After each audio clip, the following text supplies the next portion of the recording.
Olá, meus paladinos, como vocês estão? Hoje vamos falar sobre as 5 maiores pagadoras de dividendos da Bolsa dos últimos 5 anos. Ou seja, estamos falando aqui das empresas que nos últimos 5 anos tiveram a maior média de pagamento de dividendos. E por que eu peguei o período de 5 anos? Porque não faz sentido eu usar a métrica desse ano ou apenas do ano passado.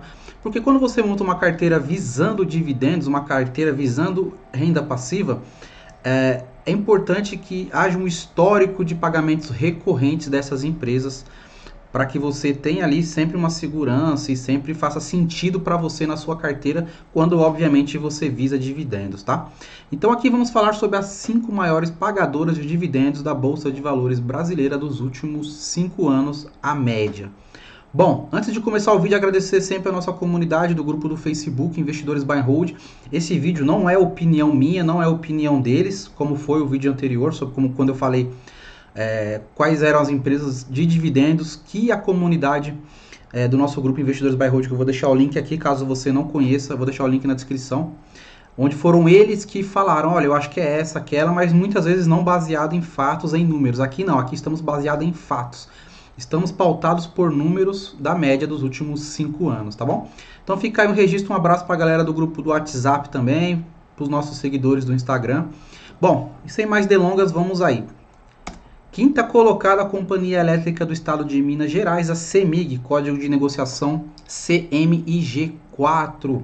Setor de energia elétrica, ele é uma estatal, né? Participação majoritária ali do estado de Minas Gerais, então muitas pessoas não gostam por conta disso, já houve um papo aí de privatização, mas não anda. Enfim, é uma empresa que tem um PL aí de 4,80, um PVP de 1,14, uma margem de 17, um ROI de 23, e a oscilação da cotação dos últimos 12 meses foi positiva em 44,20%. E a média dos últimos 5 anos, onde ela pagou dividendos, é de 7,16%. Então uma média assim muito boa. Qualquer média anual na casa acima da Selic, acima ali da taxa referencial de juros da renda fixa, que hoje atualmente está em 5,5, mas anteriormente estava em 6, etc. É uma boa margem, tá? É um bom pagamento, é um bom retorno aqui em 7,16, mesmo sendo uma estatal, é uma elétrica aí bastante sólida que vem entregando dividendos constantes aí, a média dela é de 7,16.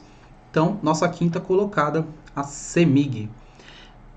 Quarta colocada, a Telefônica Vivo, código de negociação VIVT4.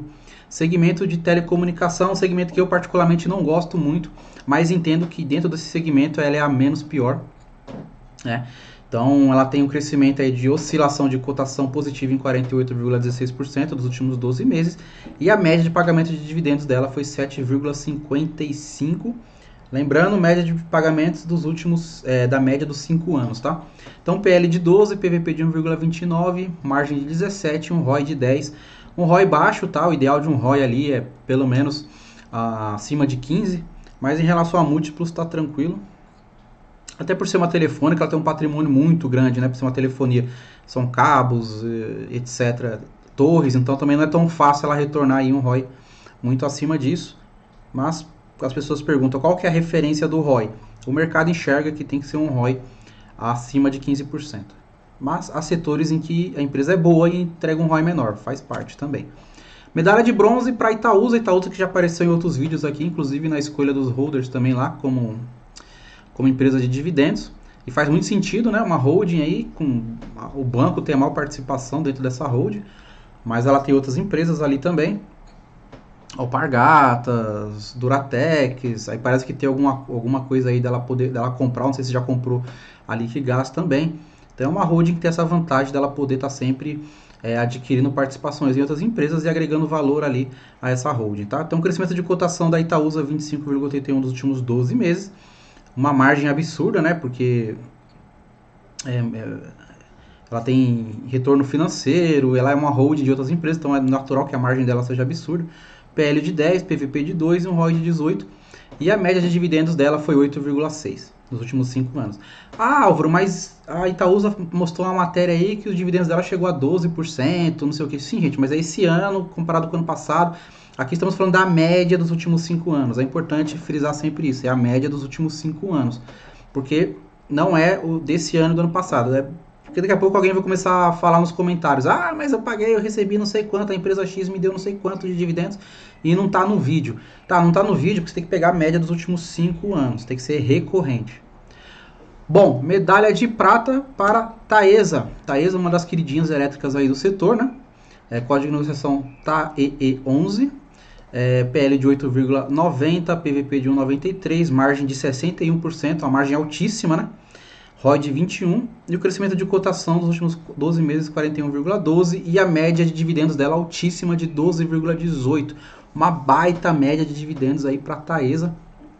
Taesa que também já apareceu em vídeos anteriores de top 5 aí. E ela é uma empresa que ela tem contratos muito longos, né? Eu até falei sobre um pouco desses contratos no último vídeo que ela apareceu, que também foi de dividendos. Tem contratos acima de 30 anos, etc. Então é uma baita elétrica aí para quem visa dividendos, visa rendimentos na carteira. E antes de falar da campeã, medalha de ouro, eu vejo muita demonização em pessoas que querem montar uma carteira visando renda passiva, visando dividendos. E, gente, nesse vídeo estamos mostrando que, primeiro, desmistificando um fato, desmistificando o mito de que empresas de dividendos não crescem, cotação, né? E não é o caso, a gente está mostrando aqui que até agora, todas verdinhas ali, algumas com 40 e poucos % de crescimento de cotação, pagando bons dividendos, com múltiplos não esticados. Então, assim, não estamos olhando valuation, estamos olhando apenas múltiplos, né? PL, PVP. E a gente vê que essas empresas, elas não estão ali com PL abaixo de 10 ou em 10, o valor patrimonial não passa de 2. Então, quem gosta de olhar múltiplos e tem essas empresas na carteira, tá tendo resultado. Então, assim, aquele papo de que a pessoa não pode montar uma carteira visando só dividendos, eu conheço gente que tem sim uma carteira visando só dividendos. Então, se eu não me engano, até o professor Vicente Guimarães, ele fala que o holder tem que ter isso, né, uma carteira de dividendos. Eu não concordo muito, por exemplo, a minha carteira é bem equilibrada entre dividendos e empresas de crescimento. Eu gosto mais de equilíbrio. Mas tem pessoas que se dão muito bem e usam essa estratégia. A gente tem que respeitar a estratégia das pessoas, né? Não ficar demonizando. Ah, você não tem que visar dividendos porque o dividendo sai do lucro, o dividendo sai da cotação. Velho, e daí que o dividendo sai da cotação? Quem vê pensa que o dividendo sai da cotação e a empresa vai tender a zero sempre. Não. O dividendo sai da cotação, dias depois, até menos. Volta o preço que estava e continua crescendo. Então é bobagem esse papo de o dividendo sai da cotação. Daí, velho. Sabe? Então, tem que tomar cuidado com as coisas, tem que saber filtrar também, tá? Então tem muita gente que usa estratégia de viver de dividendos, de viver de renda passiva através de ações. Inclusive, alguém vai lá criticar o Barsi por ter essa estratégia, né? Então, assim, tem que tomar cuidado também com o que a gente tem que saber filtrar o que as pessoas falam no YouTube e vamos respeitar a estratégia dos outros. Se a estratégia da pessoa é viver de dividendos, é montar uma carteira com renda passiva, ela tem que ter ações de dividendos, tá? Ela tem que saber olhar. Agora, tem que tomar cuidado com ações de dividendos recorrentes, empresas boas, sólidas, que pagam bons dividendos. Faz parte da estratégia. Eu entendo também a crítica de quem fala que não tem que visar só dividendos. Eu entendo a lógica por trás disso. Mas tem pessoas que sabem o que estão fazendo e querem viver de renda passiva. E a gente tem que respeitar a escolha e a estratégia das pessoas, tá legal? Só esse desabafinho aí, porque a gente vê muito papinho e tal, e às vezes eu odeio cagação de regra, velho. Nossa, eu odeio muito cagação de regra. Mas enfim, vamos para a medalha de ouro. E aí talvez surpreenda bastante pessoas. Eu particularmente não fiquei tão surpreendido, porque eu já tinha lido matérias a respeito dela. É a BR Distribuidora, né, que foi aí privatizada. Código de negociação BRD3, que é a distribuidora da Petrobras, ali, dos postos, etc, né? Exploração, refino e distribuição. PL de 8,94, valor patrimonial de 3,75, margem líquida bem baixinha, né? 3,5, mas aí um ROI já bem alto de 4,19 e o crescimento de cotação 24,44 e a média de dividendos dela 13,58, uma média de dividendos altíssima aí, né? Então, é a medalha de ouro das maiores pagadoras de dividendos dos últimos 5 anos, a média, BR Distribuidora. Primeira vez que ela aparece aqui no canal, em vídeos que eu já fiz, etc. Eu nunca fiz uma análise detalhadinha dela, prometo fazer um vídeo bem detalhado, mais detalhado sobre analisando a BR Distribuidora. Mas a gente vê que uma empresa que paga 13,58 nos últimos 5 anos deu um baita retorno aí para os seus acionistas que visam dividendos, né? E também teve um crescimento aí de oscilação de cotação, muito até por conta até da própria privatização, que facilitou, né, esse crescimento. Agora, o que é o Dividend Yield? O Dividend Yield ele é o indicador que apresenta a relação entre o dividendos pago pela empresa e o preço recente da ação. Então eu coloquei até uma simulação e coloquei o cálculo aqui. Então vamos supor que você tenha ações da Itaúsa, né, ITSA4, e que a empresa pagou neste ano, ou seja, nos últimos 12 meses, no ano, ela pagou R$2 de proventos por ação. Imagine que o preço da ação estivesse em R$11 antes do pagamento. Nesse caso, o valor do Dividend Yield seria de 18,18, né? Então, altíssimo, né? O valor de Dividend Yield 18,18. Nem mostrei nenhum exemplo aqui, mas é só um exemplo bem exagerado mesmo. E aqui um pouquinho da fórmula de como funciona. Dividendos pagos por ação dividido por valor unitário da ação multiplicado por 100, tá?